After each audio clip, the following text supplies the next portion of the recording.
Warahmatullahi wabarakatuh. Kamu pok lah ni Kota Royong dengan santri. Ya. Buat balik TPK Ajanati Asraf. Jadi kosona kemudahan kerana nak lebih rezeki kumur mati kaji tik juga no kerana tengah membutuhkan dia macam mudah balik. Ya. Ini benar gimana berdapat kembali wujud. Alhamdulillah nyo saudara-saudara gemo yang dermawan yang mungkin yang lebih rezeki kemudahan yang diberi Allah. Alangkah baik di rezeki yang diberi Allah yang hanya gunakan untuk bekal tanya di akhirat sehingga yang mana kacok dan niatkan sedekah-sedekah bacut peng ataupun materi-materi yang untuk sedekah jariah tinggal seandainya tengok ke tandil jadi pahalanya macam mengalir. Kamu nak rencananya membangun daya basyut nyempak ke lokasi. Jadi kamu telah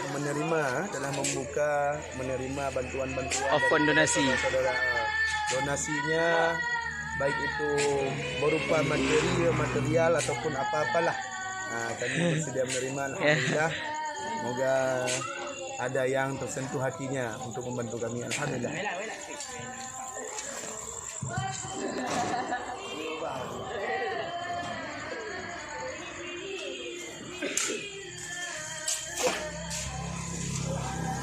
Apa kata menerai ke nanya dah dah hidup.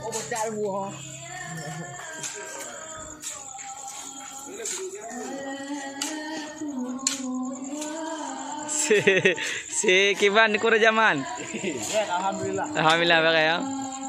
Alhamdulillah. Alhamdulillah masya-Allah subhanallah yang lagi orang rakan lu no. Jadi jino dengar pelebaran lokasi TPK An-Najlatul Asraf. Yang mana ada jiwanji untuk terpegot balai-balai tempat buat anak gedanyong kerana lokasi sangat mentang sempit iaitu perlu pelebaran. Perlu pelebaran lokasi untuk tambah balik kerana hanya mungkin le kerana murid pun kagot penuh kan. Jadi payah suah terpegot dalam balik tabah tu insya-Allah akan terpegot balik lam. Ya.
Ya, alhamdulillah. Tanah dan pasir-pasir itu tambah tempat-tempat yang lu tujuan untuk iaitu terbuat balai anak-anak katanya alhamdulillah.